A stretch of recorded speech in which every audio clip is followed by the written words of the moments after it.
Hi, welcome back to Museum Diaries. I am here with Veronica Wallace, our CEO and founder, and we're here to discuss the Cesar Chavez March that's coming up here in a few days on March 31st.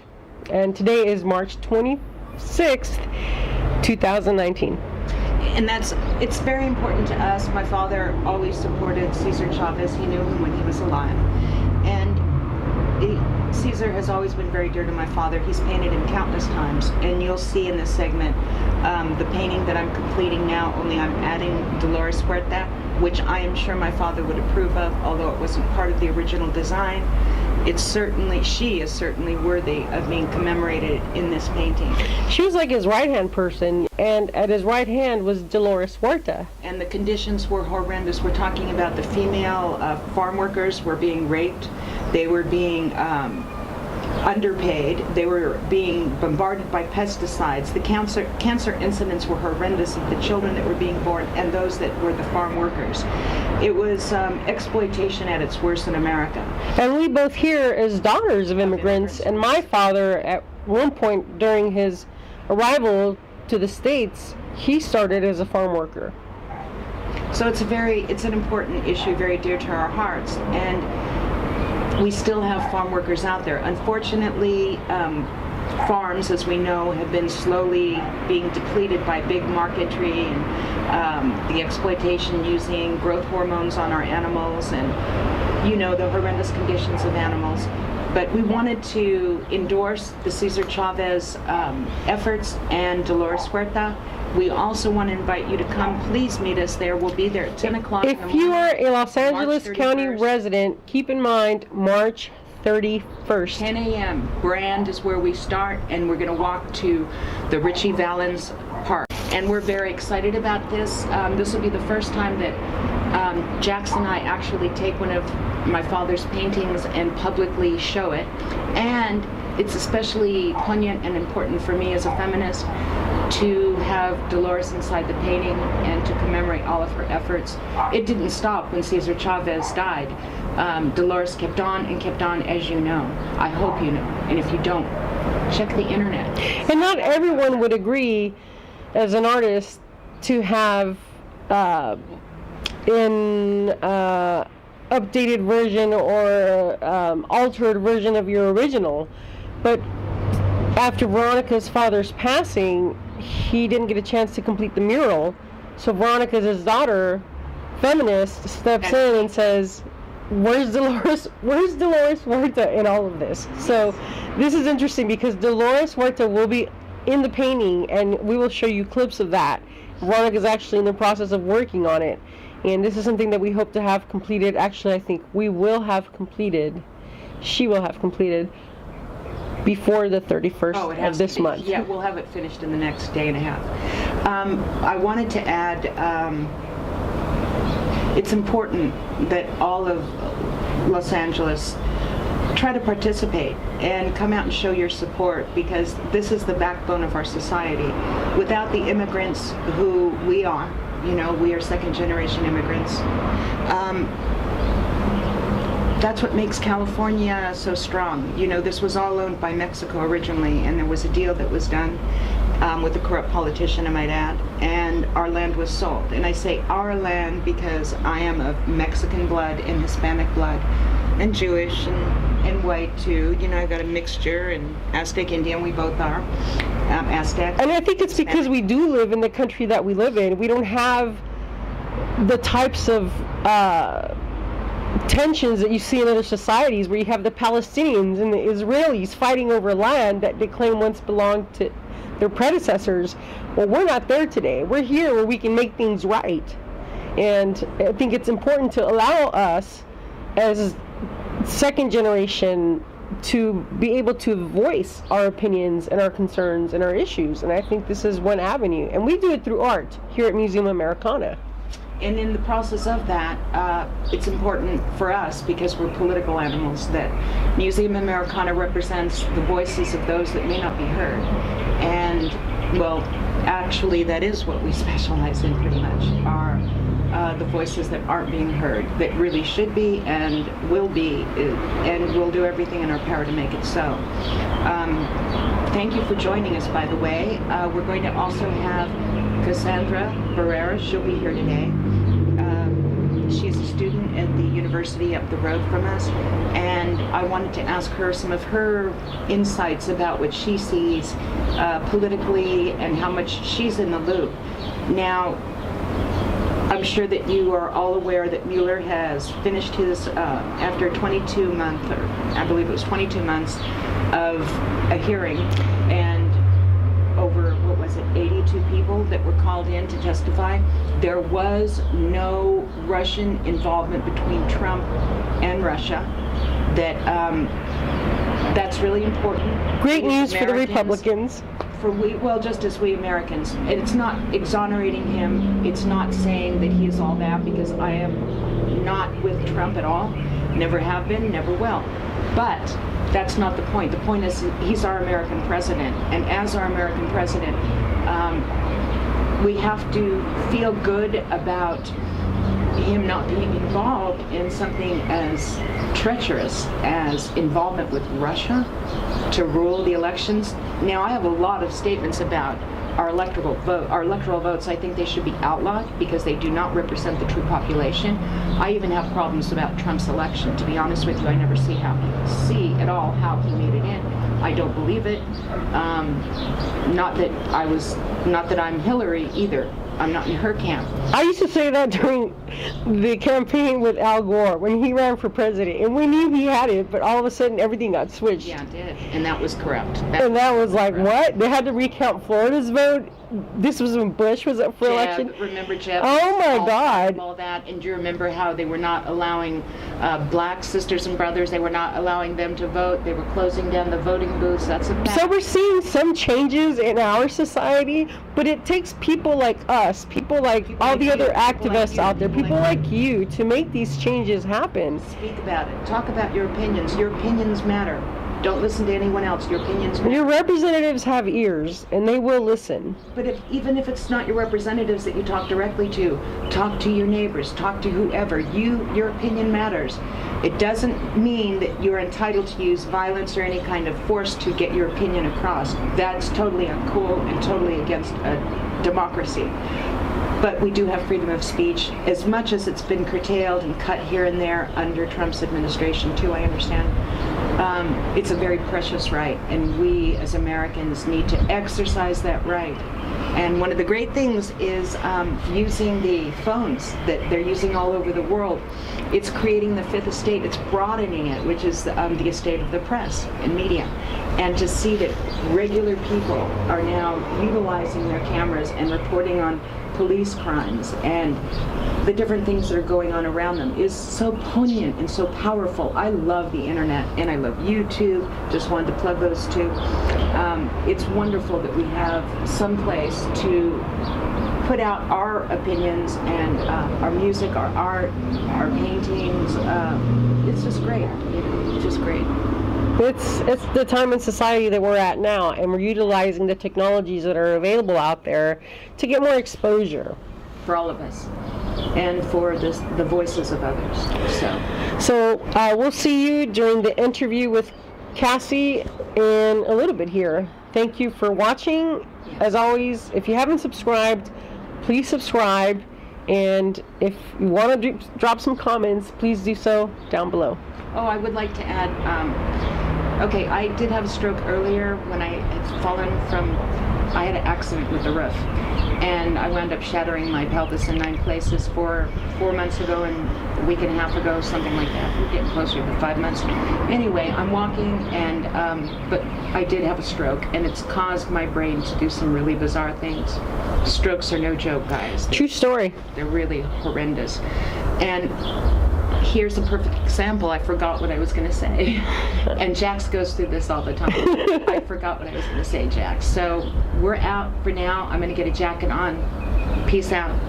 Museum Americana. Thank you for watching. I think what she was going to say was, and I'm always, trying to think of what you were going to say because I got used to finishing your sentences there for a while. It's been a necessity. Yeah, but I think if I'm going to guess at what you were going to say, did it have something to do with, That's marijuana fog. did it have something to do with murals or painting? I don't remember. she has been going through this for months with me. I don't remember. Oh my goodness, this is hilarious. It is. We have these to laugh. moments, You have and to we laugh. spend all day together. I know what just it was. about. Yeah, we do. She's been my caretaker since this whole ordeal. I couldn't have done it. Say what you're going to say before we forget. Oh, I forgot already. The struggles of a museum. Okay, so as you know, that we're just opening up this venue, and we really haven't gone public all the way. We just have tapped on a few doors of a couple of dealers. So if you're a dealer out there, you're interested in the art, by all means, contact us. But my point was that it is a struggle whenever you start your own company, and that's what we've done. It's an LLC. And with taxation in LA, if you're not pulling in the money, tax can really hurt. And if you're pulling in too much, tax can really hurt. So if you're pulling in a lot, then tax doesn't seem to hurt at all. Just ask some of the wealthy. But anyway, my point was this, that we've been going through our own struggles, fighting to save the museum, to save what we're doing, and we will, and we are. But we wanted you to know that we're human too, and our struggles are just as real as yours. The struggles for basic survival, but we believe in something passionately, and that's what we'll do and continue to do. And thank you for watching. Alrighty, that's what she wanted to say. Go. Thank you guys. We'll see you soon. Peace out. Bye. Cassie, thank you for making time for us today. Yeah. I wanted to ask you, first of all, well, we have the Cesar Chavez event coming up, and if you notice on the flyer, it's addressed to you. Yes, it is. So I wanted to know, did you get involved in some politics while you are in school now? No, I don't have time to get involved in issues that are actually pretty dear to me. I think it's important to get involved. I think those that have the time to do it should absolutely make the time for it. At the moment, between school and work, that's what I'm focusing on. What is your life like in terms of school and work? I know that you're constantly gone. So can you tell the audience of what an average day would be like? Waking up and your schedule. Waking up would be a little bit of a process for me. I'm not a morning person. I work long hours at night, so I tend to sleep a lot during the day. My classes are usually during the day. So when I get up, it's kind of like a little groggy first hour, and then it's allergy meds, and then off to school with a little bit of coffee, and then going to school, and then coming home and going to work, or just coming home sleeping, and it's very uneventful right now.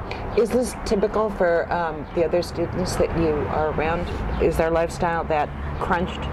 I have no idea, because honestly, I'm in school with a lot of people that are way younger than me. I'm going back to school, or not even going back. It's a continuous thing with me. I always slacked with school, so I finally got disciplined about a couple years ago. Mm-hmm. So it's been a long drawn out thing for me. I think a lot of the kids I go to school, I call them kids. I consider them kids because there's at least like a 10-year age difference between us. I think they come straight from high school, so some of them are still living with their parents, or they have scholarships, or I think the ones at least that are younger, I don't know if their life is as compressed as mine is. Might be. I think some of the older ones, like as they get closer to 30, a lot of them probably resemble my life more. I know that your background is you come from a family line of artists and medical. I do. Are you going to continue in that? I like to continue with the idea of improving public health. My mother was a nurse. My dad had a background in the arts. You have a background in the arts. A lot of my family is very artistic, which is very cool to come from. I think if I made time for it, maybe I would say I'm more artistic, or I'd like to focus it more towards stuff like writing. I definitely want to do something helping the public. That's got impressed upon me from people that I met growing up. My mother worked, as I said before, as a nurse, and a lot of the women I always admired were nurturers. A lady I consider like a second mom to me, I was her caregiver for 7 years, and she was a retired English professor, and it left a big impression on me on what I could nurture in myself and give back. Yeah, you want to contribute to society. Now, are the other students that you're around, do they seem like when they talk in class, do they talk about giving back to society, or I know for your focus it's very sincere. Do you see that a lot in the students around you? I think so. I just don't know That's that they're. encouraging. I just don't know that they're confident enough in their ability since they're so young. Mm-hmm. Oh, but I would absolutely, because my major is public health, and I'm close to finishing my bachelor's finally. So I'm around people that have narrowed down their focus to wanting to help people, and public health is all about doing what we can to prevent things from getting worse or needing medical intervention. And so I would say this cause is just as dear to my classmates as it is to me. You know, that's something I've thought about, and Jackson and I have discussed how the youth is today in America, and that's why I wanted to pose some of these questions to you. Are you going to get into politics, do you think? I hope I do. I really hope I get involved with it, because I feel like politics are very fundamental to getting things done. A lot of people, I think, are turned off by politics. I think my dad had a little bit of influence on me when it comes to following political things, because it was always in the house. I was left alone a lot with him, and there wasn't like a moment where he didn't have something coming through that focused on politics in one way or another. So, and he just impressed upon me the importance of voting and having your voice heard, and this is how it's done, and this is, so I like the idea of what politics can accomplish. I mean, I feel like we can get to a point where it works better than what we have. I see progress being made. It's just maybe it wears people down a lot, Yes, because I it agree. takes so long for things to go in the way that we would like them to go. But they do get there eventually. Well, we at Museum Americana are hoping that Cassie Barrerra, you heard it first here, runs for some type of office, because she has a natural gift for that. And I can tell you that in the worst crises of my life, in the last almost 10 years, she's been there for me, especially the last 5, that in ways I can't even tell you. She's very, very good on her feet and can handle emergency situations better than anyone I know. So if you go political, by all means, we'll be covering it, and we encourage that. I was hoping you would say yes. Well, I hope to have some involvement with it. I don't know that I'm going to run for an office or anything like that. That I've never really considered, but if I can have some kind of involvement where it involves politics and it involves policy change, that would make me super happy. That would make it wonderful. Super happy. That would make politics important, and not just that, but gratifying for you, I know, because I know you have a very tender heart. Speaking of tender hearts, Cassandra has always gotten along with animals, especially feral animals. It's like she has this magic spell she puts on them. Today, we rescued another animal. It was, she loves black cats. It's a solid black cat, and we call him Zeus. He is now in a shelter, and he's being taken care of. We think he has mange and some other issues. And I just wanted you to know that we think he's going to be fine, and we're going to be adopting him, so you're going to have a baby. Nice. I like cats.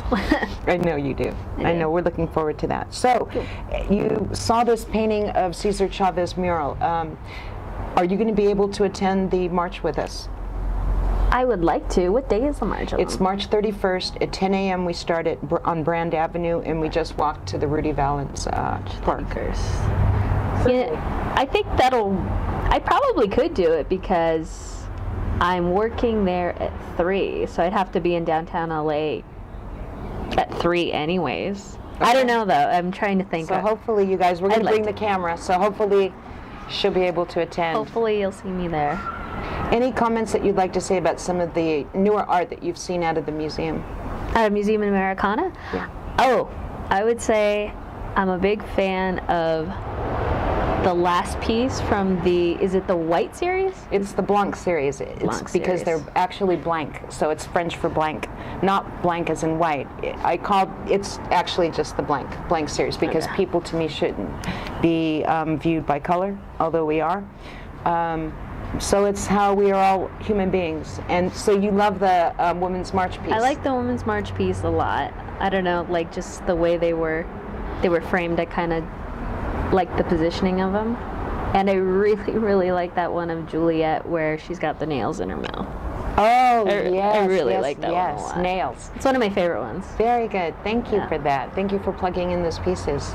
Is there anything you'd like to tell the world out there? Stay curious. Good. Stay curious. Ask as many questions as you can. Be kind. Have a sense of humor. Try not to think things so seriously. And I know it's hard when it's rough, but if you can kind of have a perspective of having been through something, if you have been something difficult, take that into new situations and realize that if you can survive that, then the rest should be cake. I think on that note, we're going to close with the wisdom out of a babe's mouth. You heard it.